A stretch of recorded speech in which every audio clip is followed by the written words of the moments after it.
Eh bien, nous arrivons à quelque chose. On dirait une sorte de phase finale pour l'Union européenne, en ce qui concerne ce super-État européen, où des pays adoptent l'euro sans même organiser de référendum, et qui appellent désormais ouvertement à la création d'une armée européenne. Bien sûr, il y a aussi les frontières ouvertes. Les gouvernements nationaux ne peuvent bloquer les accords de l'UE. Ou même, en effet, avoir encore leur propre politique d'asile, leur propre politique frontalière, leur propre politique d'immigration à l'intérieur de l'UE. Ce n'est pas autorisé et c'est embarrassant pour la France de se voir imposer un accord de l'UE sans pouvoir l'arrêter ni opposer un veto.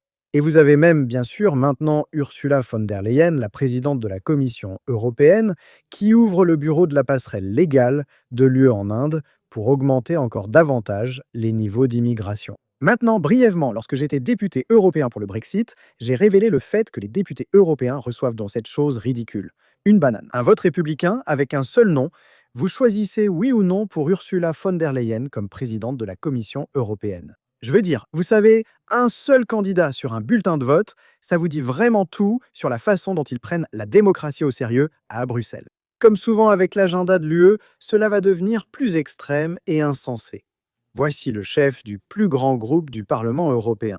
Le député européen allemand Manfred Weber appelle maintenant à la fusion des postes de président de la Commission européenne et de président du Conseil européen. Il affirme que nous sommes bloqués et sans voix sur la scène mondiale. Pourtant, je suis convaincu que l'Allemagne y a son mot à dire. Il semble être plus obsédé par l'Union européenne. Bien sûr, lorsqu'on lui demande s'il pense se présenter à la présidence de l'Europe, il ne l'exclut pas. Et il dit que l'avenir de ces questions est entre les mains de la structure du parti et entre les mains des citoyens européens.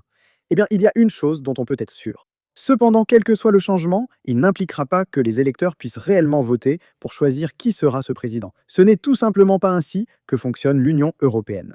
Et vous pouvez voir ici, il regarde maintenant Weber.